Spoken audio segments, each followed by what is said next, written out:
Almost 10 minutes eaten into our program. Let's see what we can do within the remaining minutes of the show. My name, as always, is Eugene Anangwe. Now, on the 6th of May this year, Rwanda Development Board announced an increase of the gorilla trekking permit fees from $750 to $1,500 for all visitors, effective immediately. Now, this decision has raised an uproar among various people, from tour operators to locals, and various regional institutions have also weighed in on this particular matter. Now, from the Association of Uganda Tour Operators, they say that Rwanda's sudden raise in gorilla permit price is discriminatory and challenging for tour operators.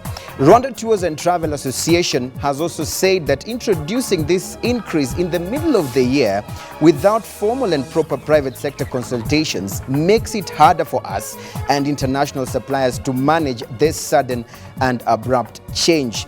The East African Tourism Platform, the region's tourism apex body too, has added its voice on this matter. And for them, they say, and I quote, "While the goals of conservation and exceptional visitor experience are noble, we caution that implementation of the 100% increase in gorilla tracking permit fees may, in the short term, be counterproductive." Listen, also some prominent tourism enthusiasts have voiced their concerns on this one. Dr. Wolfgang, who is an aviation and travel and conservation enthusiast, has said this, and I quote, "Thank you, Rwanda. You have given the Pearl of Africa a huge marketing boost." This is in relation to that particular increase. Also, another enthusiast on conservation and wildlife is Paul Goldstein, a wildlife photographer, who has also said, and I quote, "I adore Rwanda, a shining beacon of forgiveness and perhaps the safest country I have visited anywhere. Each visit has been a joy, but I will not be seeing the gorillas there again. Whoever made this staggering decision needs to reconsider." Will there be a reconsideration? We'll be finding out right here on the program. Tonight, we have an able panel that will be definitely delving into this matter. And of course, we are hoping that you will be also sharing your thoughts, which you've been doing throughout the day. The hashtag, remember, is InFocusRW. Now, we have Clare Akamanzi, the CEO of Rwanda Development Board. Clare, thank you so much for joining us on the program. This particular matter has elicited a lot of reactions. Some have been really funny, and they have been sort of a mockery of what has been happening. And I'm sure some of those particular tweets will be put out there on the screen concerning this increase. And people are concerned that why the use of certain words as with immediate effect. And they're comparing with the last time that this increase was done. There was a time frame that was given, and this increase that was, the last that was done was on 27th of January 2012, and there was a 5-month period for tour operators to actually adjust. Why did you have to use the word immediately and everybody in terms of this particular decision? Well, thank you, Anangwe, for having me and my very good friends and partners in the tourism industry. It's always a pleasure to have these discussions. Yesterday, we concluded a week of Transform Africa initiatives, a very important summit in Rwanda. I had breakfast with the owner of One Laptop Per Child, a very big IT company, before he left the country. Rodrigo Zamora is a very successful businessman from Nicaragua and the US. Before he left the country, he told me, "I don't know what I expected when I came to Rwanda, but I'm blown away. Completely beyond my expectations. I didn't expect to see Rwanda look like this." Why did he say that, and how did we get here as a country? Many other rankings say the same thing. We're the second easiest place to do business in Africa. We are one of the top 7 most efficient public institutions in the world. We are our airport is the second most efficient airport in Africa, and many others that you know. But how did we get there? I think that 2 things are very particular and very important for this conversation as well. Number one, Rwanda thinks big. We made a choice that we will think big and we will aim high. It's not easy and not straightforward. You will not always score high. Sometimes you'll score low. But we made a choice to think big and aim high as a country. That was the reason why you decided, we're going to go immediately, we do not care. And that's why we got where we were. But the second thing, when you think big, sometimes you have to accept to feel short-term pain because you're going to get long-term gains. That is a policy. When we ban plastic bags, or many other policies that we put in place, there's short-term pain that you have to go through in order to get long-term gain. That has really described where we are. Let's get back to tourism. we've made a choice in the same way as a country to be a high-end tourism strategy. But Claire, it before is you go it even is a work deeper in into progress. that, I think you're evading my question. My question I'm giving was, you context. why? Fine, I'm giving you context. You have spent a lot of time in newsrooms, in TV studios, trying to explain this matter. But the big question people are wondering, last time this announcement was made, there was a grace period, at least 5 months.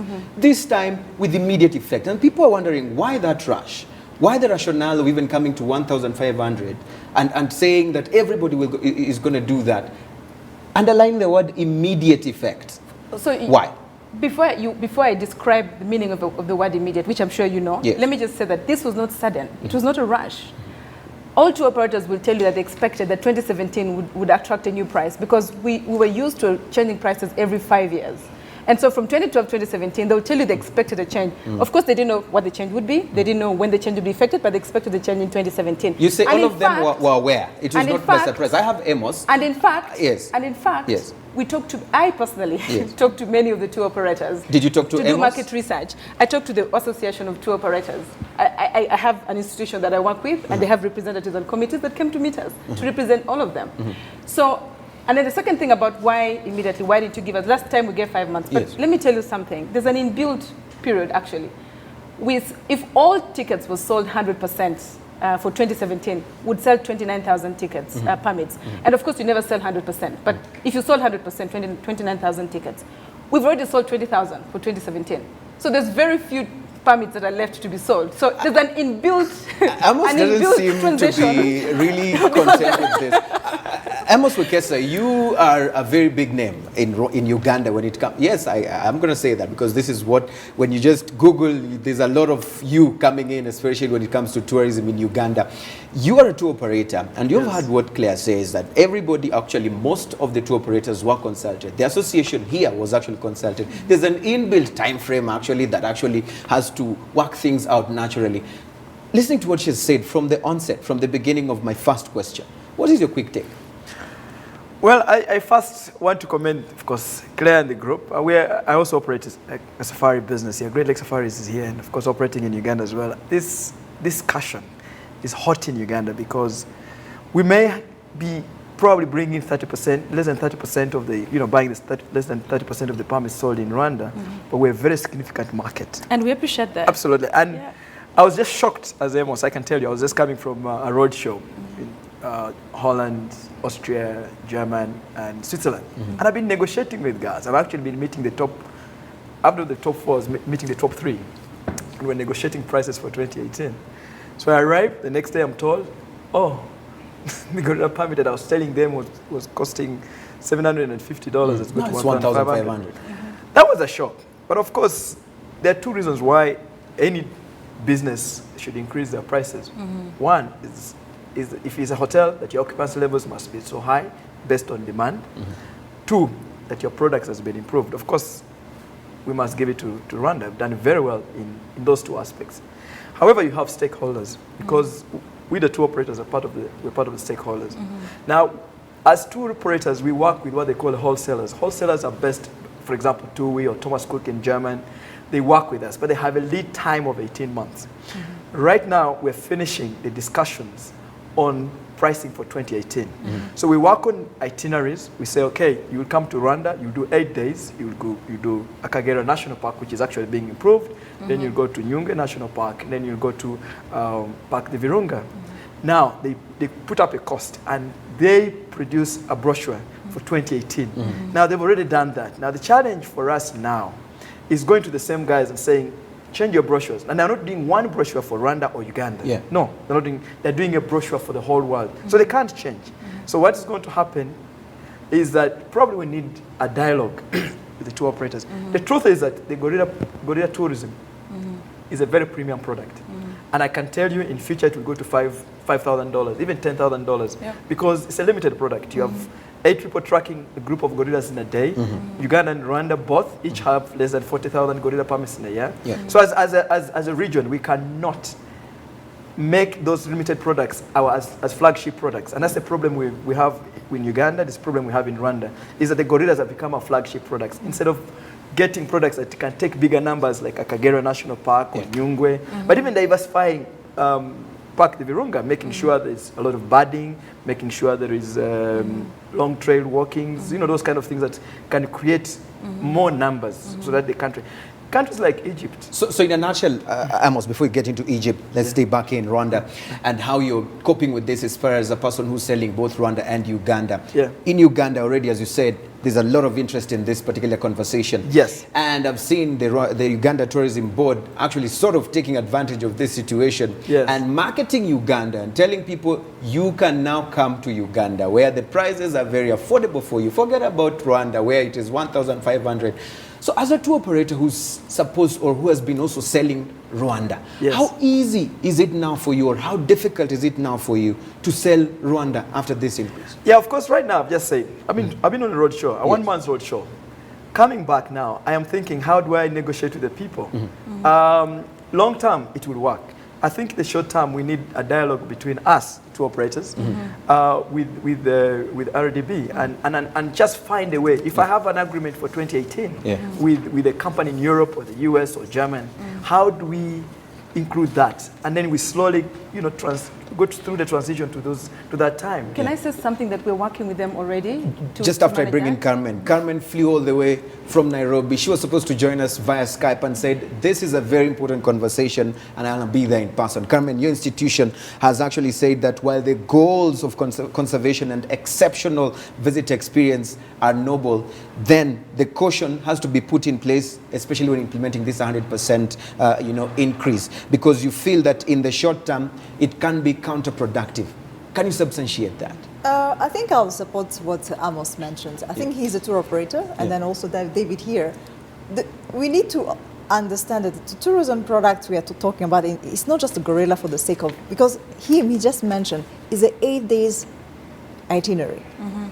It could be 12 days, it could be 15 days. It could be someone who's coming to the gorilla here and then crossing the border to birding in Uganda and then going to Mombasa and then climbing Kilimanjaro in Tanzania. So we have to look at the interests of the private sector as well as working with government. So you feel they did not do that in this particular dialogue, plan? as we mentioned, dialogue is number one. You know, effort of Rwanda when it comes to conservation are key, paramount. And all of us here, we agree that what you have done, what you have achieved is extraordinary. And any effort when it comes to tourism and conservation, both of them have to go intertwined. As much as we are increasing the fees for national parks and then gorilla, the money will be going toward communities and improving the service and quality. So whether it's from RDB or any agency, Uganda Tourism Board or Uganda Wildlife Authority or anywhere, KWS in Kenya, all of us, we know there's a cost for conservation. But at the end of the day, the cost has to be paid by a tourist. If the price, the packaging, and the messaging or the narrative we are sending out, that we can wake up in the morning and prices will go just up and down, and then when he comes from a trip of 15 days, 20 days, negotiating for 2018, and then he cannot give confidence to his wholesalers, tour operators, travel agents across the region. And bear in mind that also there's something else we're not discussing here. The 1,500, it's across every single person, whether you are Kenyan, Rwandan, Ugandan, all of us. It applies. It applies. But we are really ignoring a huge market here. We talk about conservation. I feel like this conversation has to start from your narrative as Rwanda Development Board. If the communities around the national parks, the locals, are not taking part in the conversation of conservation, then we may end up having young children tomorrow watching TV and then seeing the gorilla through TV. And not because live the cost of 1,500, I feel I'm not confident that many of us are able to participate in that exercise.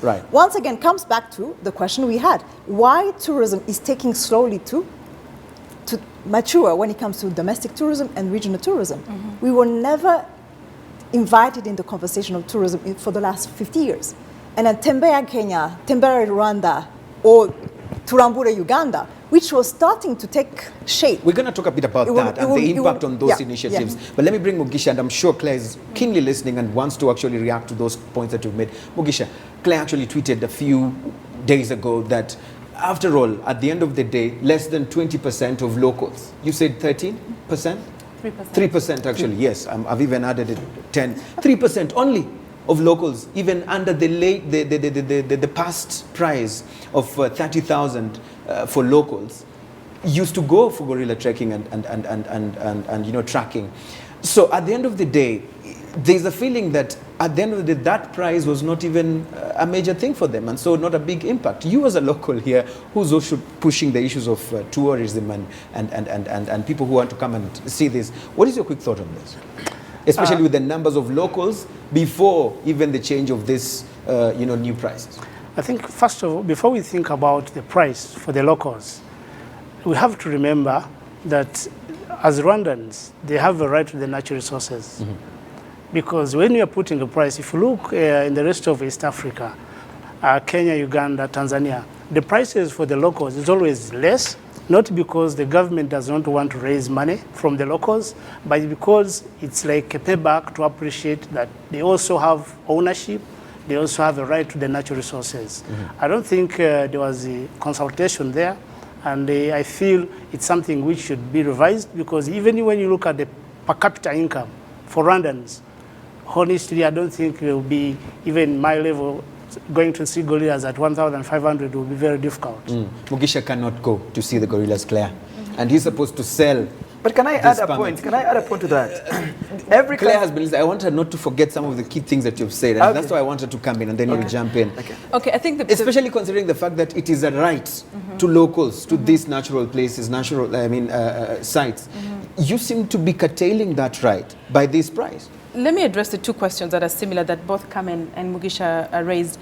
First of all, on the issue of Rwandans accessing the national parks, exactly because of that, we notice that Rwandans value what they get from gorilla tourism. It's contributed to the national economy. It's very clear that tourism is our #1 foreign exchange earner, and the gorillas have been the main product, and Rwandans know that.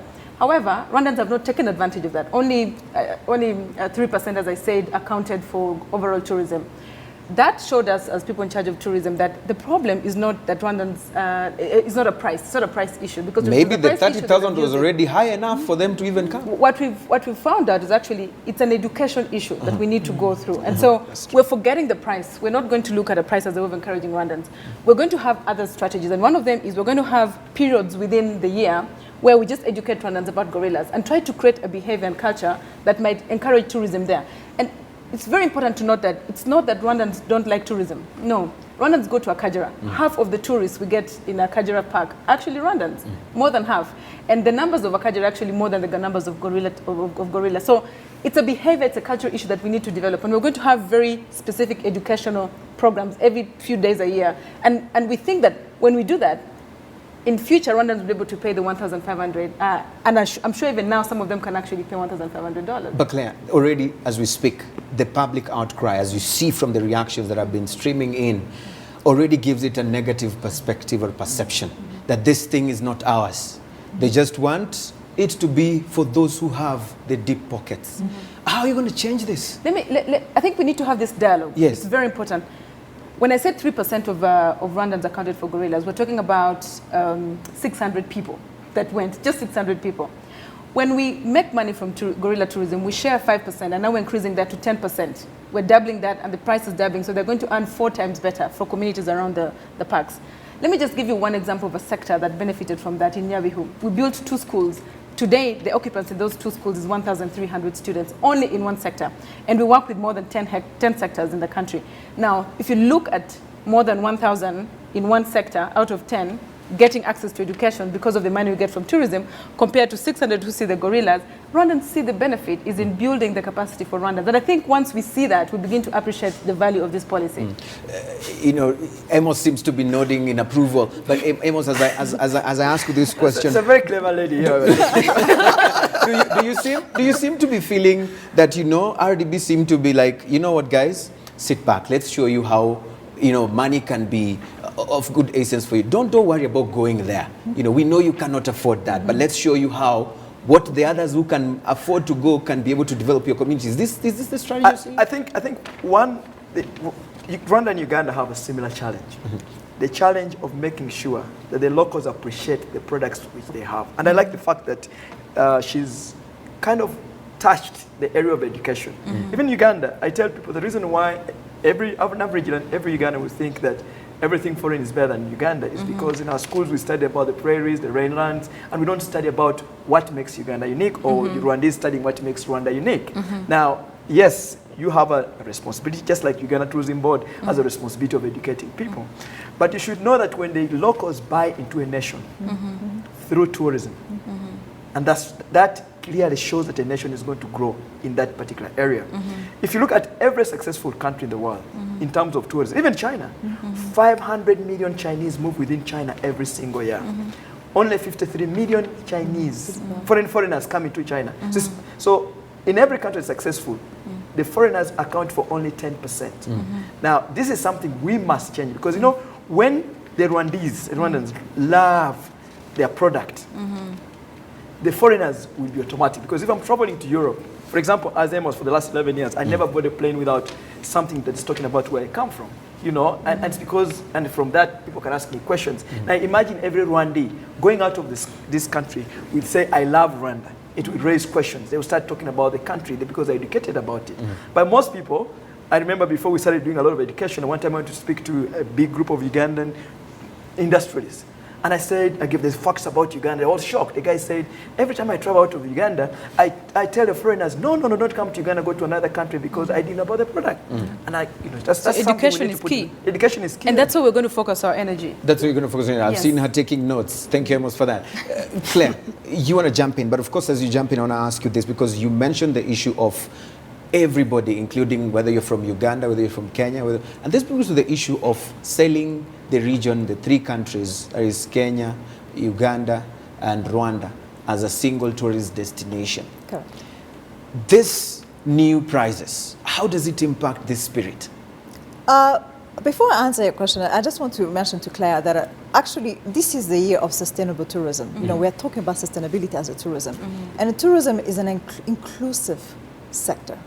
So as much as we are trying to put together few days or a month or a year where you are going to educate your citizens about the tourism product, nevertheless, education is not enough, awareness is not enough, and then we are in the experiential sector. For us, it's not buying a product, it's experiencing the product. So bear in mind that as you are developing those programs, seeing, hiking, going to see actually the actual gorilla is part of the experience. So now the spirit of East Africa, the 5 countries, and also I would like maybe to mention the 3 countries, Rwanda, Uganda, and Kenya, promoting one destination and going together. We have 2 stakeholders here. He's selling actually pretty much the 4 countries in East Africa right now. When he's doing his pricing, he's calling his agent in Kenya, and then he's calling his agent in Tanzania, and then say, by the way, this is what I have on the table. So when we are asking for dialogue and conversation and private sector engagement, also for the private sector to be putting facts on the table. Because here we have a tour operator who may lose business, literally lose business. And then the school we are talking about here in any community around may lose out because someone has a lost job. You know, if we ask David how many people he employs, maybe if this kind of behavior where there's no dialogue and then prices are just hiked anytime, anywhere, then we may not be able to be competitive. Let's just bring also another conversation here, which is key. East Africa, we are not alone. Value for money, service, quality, human resources. And then that's what is going to boil down everything else. Right. If our product is at 5,000 and then we believe it's value for money, and then as she mentioned, is high-end, low volume, that's the policy and strategy of tourism for Rwanda, good. But we have to bear in mind that the signature product or the pulling factor in the region, whether it's Kenya, Tanzania, Rwanda, Uganda, anywhere, we are competing with the global world. Right. We are not just specifically unique because it is a gorilla. Our aim and our objective is to make sure that a tourist who land in East Africa spend minimum 8 to 12 days here. Look at the southern part of Zimbabwe, Zambia, Mozambique. Look at what they are doing. Those guys, they want someone to cross the borders and go and spend 15 days. Each day spend money in our economies and then generate jobs and an income. Right. So the spirit of East Africa, let's not focus on the small cake. Let's bake a cake we are going to share, and then all of us benefit from it. I'm going to bring in Mugisha, but especially on this small cake. Yes, you are keen on this one. I saw it and I read it and you really wanted to come in. First of all, on the issue of inclusiveness, I mean, and I think Amos captured the point very well. The gorilla experience is, in itself, a very exclusive experience. You only have 80 people. We just increased that to 96 recently. 96 people a day, 29,000 people a year. It's very limited. In their words, they say, do not kill the goose that lays the golden egg. And do you agree that you're killing that goose that lays the golden egg? Not at all. If anything, we're encouraging the goose to lay even more golden eggs. How? We're going to get, one, conservation benefits. We're going to make sure that by very good conservation benefits, as we've seen, we only had 9 families in 2010. We have 20 now. The gorilla population is increasing in Rwanda. We are going to get more communities benefit. We're going to have thousands of people benefit. That's a lot more benefit than we're getting today. A lot more eggs. A lot more eggs. Carmen, you can react very briefly on that. You drafted that statement, or you're part of the team that I drafted that statement. Yes. I will stand by the statement. Yes. When I say inclusiveness here, she mentioned that only 3% of Rwandans were visiting the gorilla park, right? But that's 600. Those are only Rwandans. I would like to hear the statistics of. It's actually 1% for East Africa. It's even less. Even if it's 1%. Yes. Let me maybe take you to one conversation we had this as a tour operators actually. Mm-hmm. It's a unique product. We agree, and then exclusive. Mm-hmm. But the exclusive markets we have been targeting. I challenge the RDB, especially the tourism partners. Yes. I don't see you in Kenya. Mm-hmm. It's the powerhouse in economy. Mm-hmm. Kenyans are spending money. And where are they going? Outside East Africa. Mm-hmm. Number one source market for Kenya right now in the region is Uganda. Mm-hmm. Mm-hmm. Why don't I see that reflected in the numbers? Mm-hmm. So maybe the strategy, if we don't see you aggressively selling the product, as much as you're going to the US, doesn't mean that a Kenyan cannot afford the product. As long as I don't know the That's a different point. Yes. That's encouraging regional tourism, and we're happy to do that as well and discuss that. But today we're discussing whether it makes sense to have the same price or not, which I think is a different conversation. Right. Yeah. For the sake of ensuring that Mugisha stays warm, because already he said he cannot be able to even afford the new ticket rates. I want to bring him in. Mugisha, what did RDB get all wrong? Probably we have not had this conversation or heard from tour operators. We're excited about here. And what did they get right? Yes, sure. Tell her. RDB has, I will begin on a positive side, where many policies actually have been very good, and the private tour operators support them.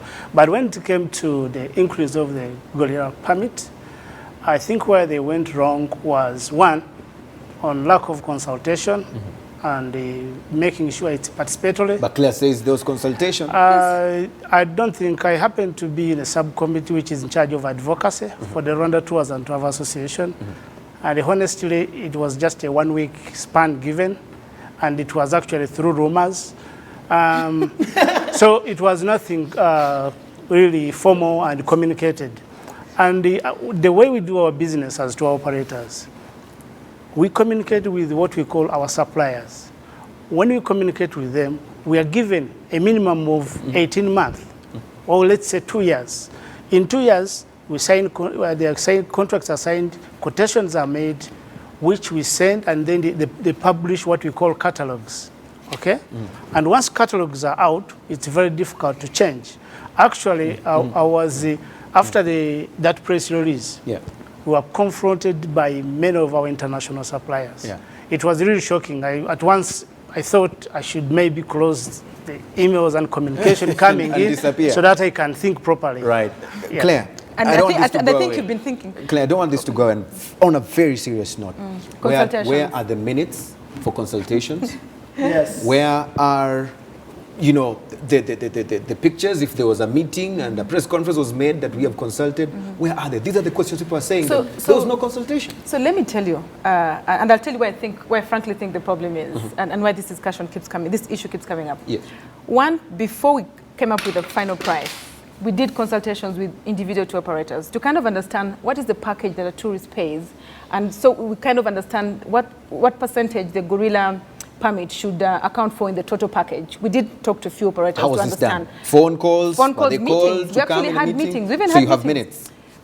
not every meeting must have minutes. That's a very old way of But working. still, how do you keep your records? So that you can do show it minutes to in a people who are board, doubting. in a board decision. This is consultations.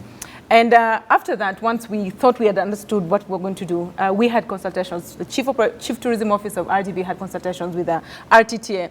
Now, if you say rumors, if we meet RTTA in a formal meeting and have discussions, and then that's translated as rumors, then I don't know what kind of working method that is. But we did have consultations before. I think what they're complaining about is not that we didn't consult them, because they know we consulted them and we talked to them. And I personally sat in a meeting and chaired a meeting of consultations in Marriott. But I think what they're complaining about is what they had asked us to do is to give them 1 year or 6 months. Now, they didn't get the 6 months and they didn't get the 1 year. And I think that is where the problem is. Why did you deny them the 6 months? Why did you deny them the 1 year? Why? And since making the decision, we've also had several meetings with the RTTA, and we've even come up with strategies of how we're going to do some of the things that Amos was explaining. How do we message this together to tour operators outside the country? How do we contact tourists? And we actually have very specific strategies to do that with them. But before I go there, the reason we thought we could implement this immediately, and so far within the first week, as I was mentioning to Amos before we started, we've sold 25 gorilla permits, which means immediately we announced the following day there was a tourist buying a permit at 1,500. That means that we've been leaving money on the table.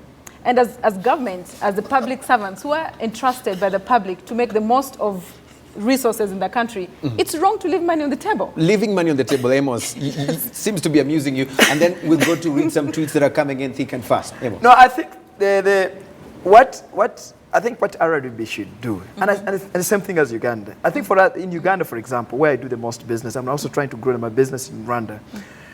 Our challenge is that we have clients who come and trek 3 times. They trek in Uganda, and they come and trek in Rwanda, but also do a trip for probably 18 days, combining Uganda and Rwanda. We're actually doing that, and it's working.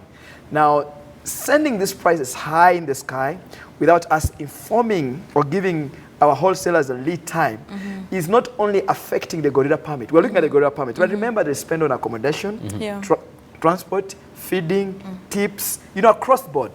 Now, yes, I would suggest that in the short term, in our discussions, long term, the gorilla permit is going to skyrocket. There's no question about that, because it's a unique and important product for us. But in the short run, can we say, for example, the gorilla permit remains at $750 if you do an 8-day trip in Rwanda? Do Nyungwe very well, do the chimpanzee trekking, do the canopy walk, go down to Akagera National Park, spend 3 extra days, come to Park the Virunga. Now, in those days, an average tourist, if it's an American, will be spending about $250 per person per day. And of course, on top, there will be $750. So you'll be earning the money. But beyond that, there will be tips. There will be other monies that they will be spending that the country might miss out if we only target or make Rwanda a gorilla destination. Because what's happening, you have a direct flight out of Serengeti with Coastal Airline into Kigali. You have a direct flight out of Arusha into Kigali. But they're spending more money in Tanzania because they're spending more days there and only doing Rwanda Express, which is 4 days, which we're also doing. We must avoid that and see how we can grow the other products. So they spend longer time in Rwanda and spend more money. But let me just say that in the decision we announced, we actually give a 30% discount if you book for a gorilla permit and go to Nyungwe and go to Akagera, which means you're extending your stay by at least 3 days. Still at the 1,500. You pay 1,050, which is a 30% discount. And that's exactly within the same thinking that Amos had. So today, Amos is saying 750. Keep it 750 and then... But let me also say that... As a bait. But let me also say that for those who have already booked, and I already mentioned we've sold 20,000 tickets, which is almost more than 85% of the tickets that are available. That has been at 750. They're keeping the same price. Now, we've had 2 operators who've come to us and they've kind of explained that there's money in transit. Money that had been paid by a tourist, but it hadn't yet reached RDB, but it was on its way. And what we've agreed with the 2 operators, we've put in place a committee. And again, we're reasonable. We discuss with the 2 operators as much as we can. We put in place a committee to analyze on a case-by-case basis to see whether the tourist had actually paid the money, even though RDB hadn't received it, to kind of see whether some exceptions must be made. But again, it's a dialogue. And maybe I can stop for that now. I'll come back stop for that. Let me go and read some tweets. If you have some tweets, let's just splash them on the screen. Let's read some of the tweets that are already coming in from viewers who are actually watching us right about now. Kevin, do we have tweets? Let's see the tweets on air if we have them. If we don't, let me just read what I have right here with me. Emma says, let them raise fees. Okay, I see one there from Minega who says, curious to know RDB's plans to facilitate locals to visit gorillas. I love your spellings. $1,500 simply excludes many. I think Claire has talked a bit about that. You have another one? Do we have any other one? Kevin? Okay, there we go. We have Butera David. Says there is no way nationals should be treated like internationals whatsoever, and the permit price is ridiculous. It is irrespective of who pays it. Let's pick from there. Are we feeling like, you know what, you guys didn't even used to pay after all? So let's not sit on the money in using your own words. No, it's not that. It's price was not an incentive, so that policy did not work. And we are bold enough to agree that if a policy didn't work, we look for another policy. So having a special price as a policy for runs didn't work because people didn't go to see gorillas. So let's find a policy that works. And you feel this will work? And in our view, we think it's educating Rwandans about the gorillas, so they know, they're 97% of our DNA. They behave like human beings. They're endangered. They are most sought after. Only Rwanda, Uganda, and Congo have a population. That kind of stories that makes them very special. So we're going to have educational programs in periods of the year to actually build that culture. And once Rwandans begin to have that culture of seeing gorillas and valuing them, there'll be no problem paying 1,500 because Rwandans pay 1,500 in other things. It's not like nobody can afford 1,500 in Rwanda. If you look at, for example, running a cost of a car, there are over 100,000 cars in Rwanda. You pay insurance, you pay fuel, because you feel that has value. And Rwandans many Rwandans afford to do that. So it's not like no one can pay 1,500. But are you willing to pay 1,500? And that's the behavior we want to reach to in the future. They want to change a behavior. And Mugisha, your colleagues are actually already selling tickets. Your colleagues are already selling tickets. She says they've already sold over 20. And suggesting that we need now to cultivate the culture of going to see these gorillas, and that's how we'll make our money. Is this something you're ready to do as a tour operator locally? I think I'll just take you back on how this business works. First of all, we are looking at the reputation we make when we come up with such a decision. If we make an abrupt decision, our international suppliers at the moment are questioning the reputation, the image, the way we make our decisions. Even the trust is quite very minimum for many we are communicating with. And number two, we look at the confidence at who is selling. Yeah. If I'm selling something that I've been 100% involved in a dialogue, and I know actually that I've prepared myself, I've prepared my suppliers, it won't affect me and it won't affect my business because I've prepared myself for the new price and I've prepared my suppliers. But once it's a surprise, then it beats the confidence a little bit. Now we are trying to go into the dialogue to see if they can give us at least 1 or 2 years to prepare ourselves. Okay, minimum, let's say 1 year, prepare ourselves, communicate to our suppliers, and adjust to the new price. But making it immediate, honestly, from all our network, all my colleagues, and we communicate, I don't think when you look at the average permits they sell per day from RDB, the number went down, went down, and nobody is selling. A few of my colleagues, for your communication here, some have decided to even reduce their staff, the number of employees they have. Others have decided to move offices to smaller offices. So that tells you there's a bit of fear, and this fear is what we should avoid. Carmen, do you think RDB put the cart before the horse? He says, right now we are trying to adjust, and have a dialogue. Claire says dialogue was done. Before and after. Before and after. She just says that. Do you feel there was an incident of putting the cart before the horse in this scenario, where now they're saying, we are trying to adjust in this. We wish dialogue came in before this, this whole conversation? I don't have any doubt that, as Claire just mentioned from RDB, that consultation took place. Even though she mentioned that you don't have to have minutes at every meeting.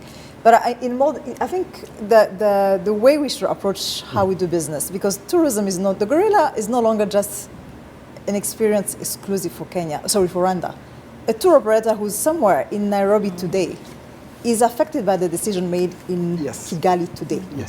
A tour operator is maybe considering, am I going to close that itinerary and then maybe start selling a product in Uganda?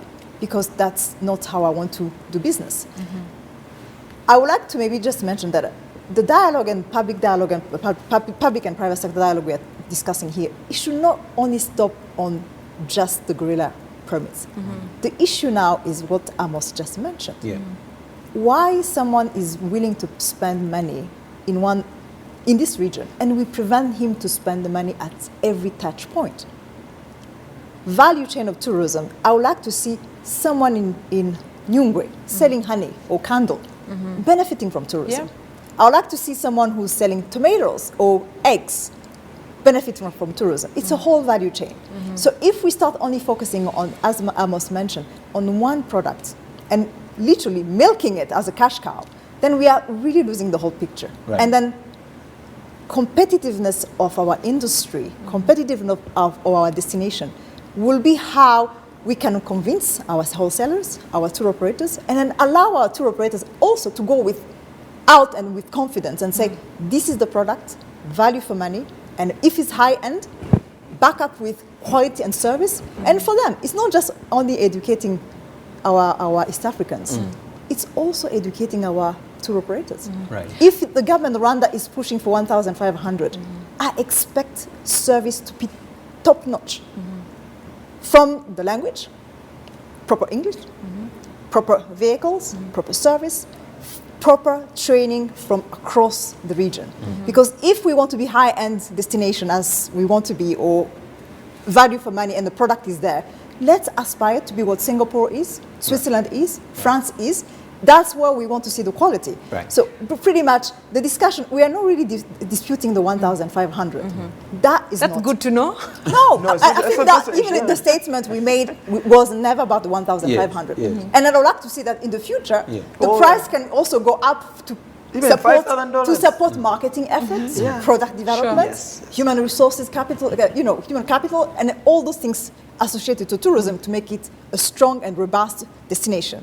However, what we don't want to see here is waking up with a press conference and then press release in the morning, 15th of July next year, that prices are up again. With immediate effect. I think Carmen makes a very important point about looking at a comprehensive package. Holistic, yes. Yes. That's exactly what we do in Rwanda. We just brought rhinos back in Akagera National Park. We're not only looking at the gorilla tourism.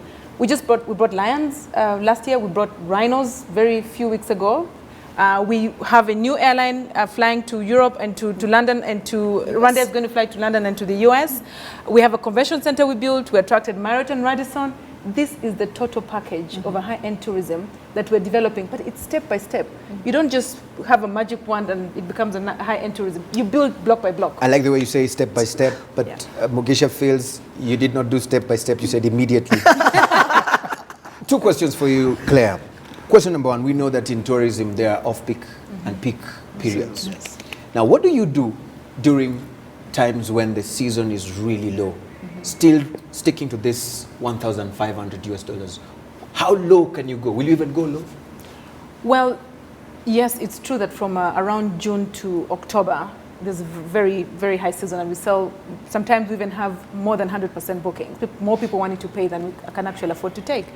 And then during, especially the month of April, we have that's our lowest month in the gorilla tourism.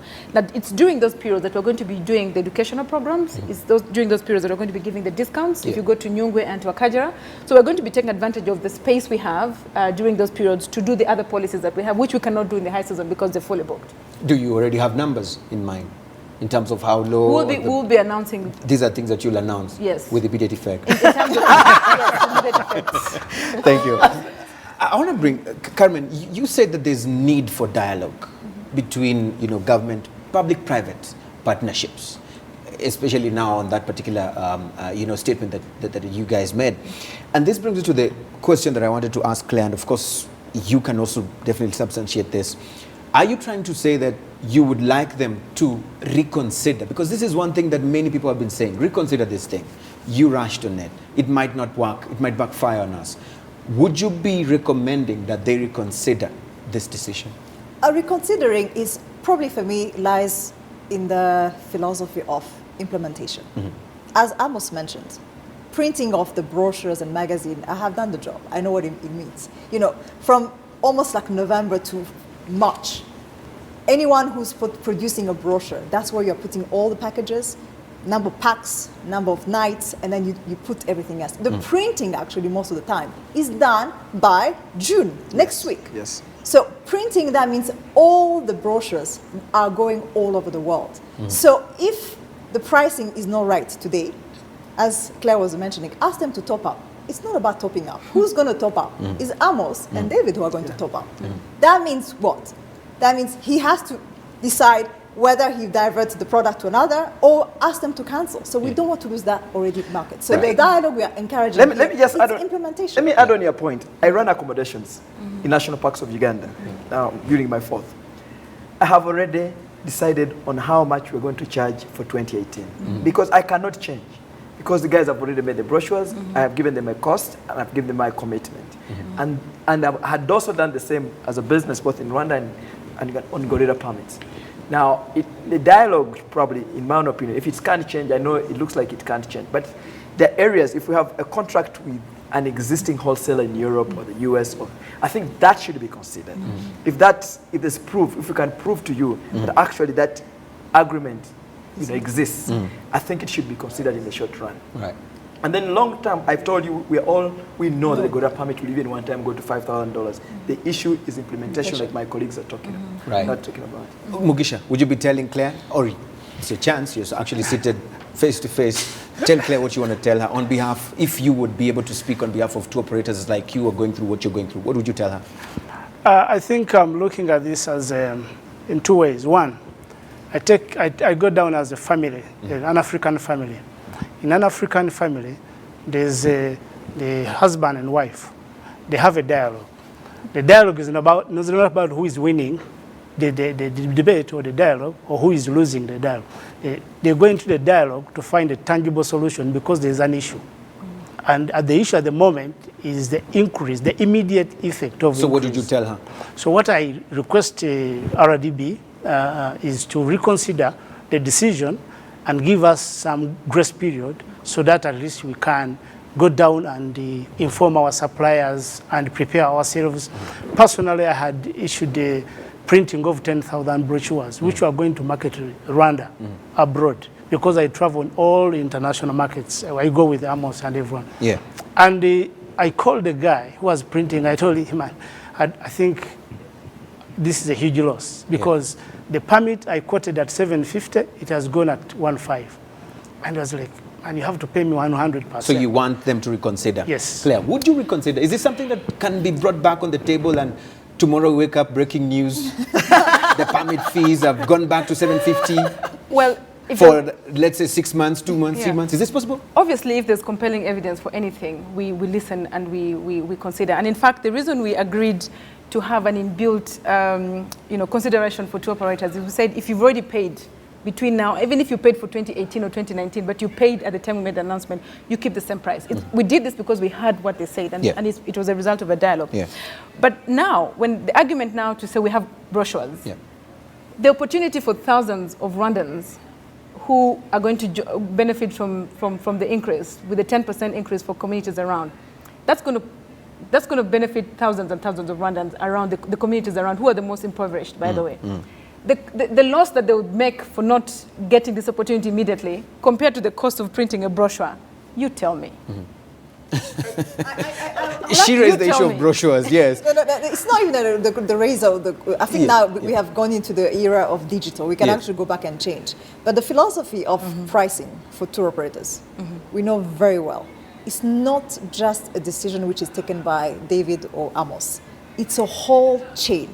It's about affecting your ticketing, your hotel, your brand handler. It's a whole process. So that affects everybody else.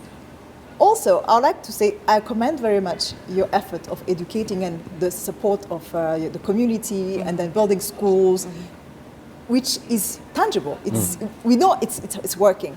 However, I feel like in statistics terms, we should probably have this discussion in 2018.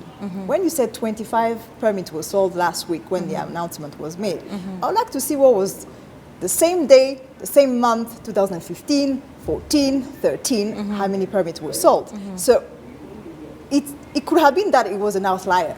That day, someone decided to buy whatever the cost was, because it could be the case. So here us, the 1,500, Amos, myself, and then David, that is not a question.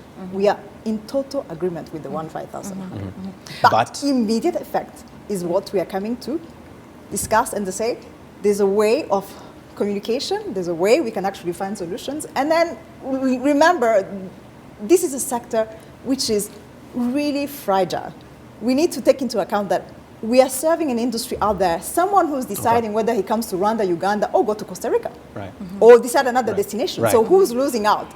Is the community, the schools, all of us as a region. Right. I think Claire was very clear. She says if there's compelling evidence, then there might be room for... But so far there's none.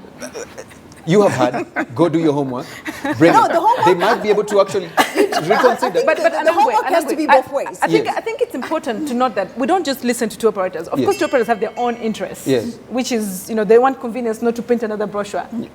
I have to compare that with the other interests of communities around, of conservationists, of the country's vision, the country's growth plans. I have to balance all of that and make a decision. It cannot be 100% one side getting what they want. Okay. So you feel this is what they want? And I feel that by accommodating the sales that they're done before, it's a very big accommodation that we made. All right, let me bring in some of the viewers who are watching us right now. I have some of them right here. I have Crack Food Limited, and they said, fine, but in the long run, is the 1.5K gorilla permit fee feasible? I think this is what Carmen was saying. Let's count this or look at this 8 years later or a few years later and see at the end of the day. Edmund Kajira says, obviously, we would listen and reconsider if there is evidence. I'm sure he's just paraphrasing that. If you have some more tweets on your end, let's just read some of them very quickly before we go. We have Butera who says, I'm backing the initiative by CEO of RDB, but did they check on the purchasing power of locals? I think Claire mentioned that, but do you want to expatiate on that? Let me say, already we said that people who can see gorillas are limited. It can never be everyone. If you sell 20,000 permits a year, if all Rwandans were to see permits, I think it would take them 400 years. So it's always going to be a few that can see gorillas, and that's why you can't say, let's look at purchasing power for everybody. I think there are Rwandans who can afford 1,500, but we need to make them value that they can spend that money for gorillas, which I think is the work we're going to be working on for the next years. Right. I'm being told that we need to go. 30 seconds. We share that, all of us. Parting shot. What do you want to say? First of all, I want to thank Claire for joining us here. Your 30 seconds are almost over. Use them wisely. And still emphasize on reconsidering the decision. Thank you. Carmen.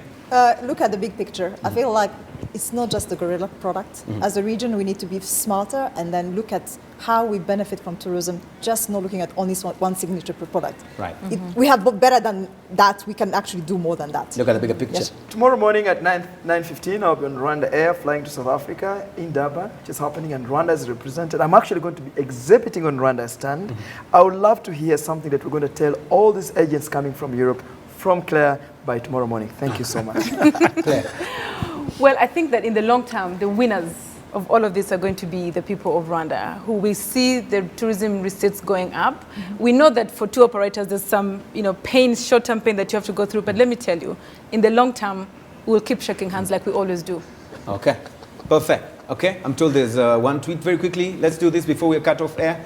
Right, there you go. Vincent says, Eugene, RDB looked much on money and forgot other privileges Rwanda would enjoy in developing tourism sector other than money. Let's take another one very quickly. Let's finish with that last one. If it is there, there you go. The Service Magazine says, is there any strategy by RDB to improve also the service experience customers will now receive under this new rate? This is definitely a very important one. I'm sure this is a conversation that cannot or was never going to end tonight. It is going to go on. Claire, I remember you telling me we'll put the final nail on the coffin tonight. Do you think we're going to do that? Or we've been able to do that? I think the dialogue continues. But is it time to move on? The dialogue continues. Let's make it happen. Let's make it happen. Hashtag InFocus RW. Keep talking. Let's keep tweeting. Tag there RDB Rwanda or C Akamanzi, and of course, put in your evidence if you have any, and probably you'll be waking up to a reconsideration. My name, as always, is Eugene. Goodbye for now.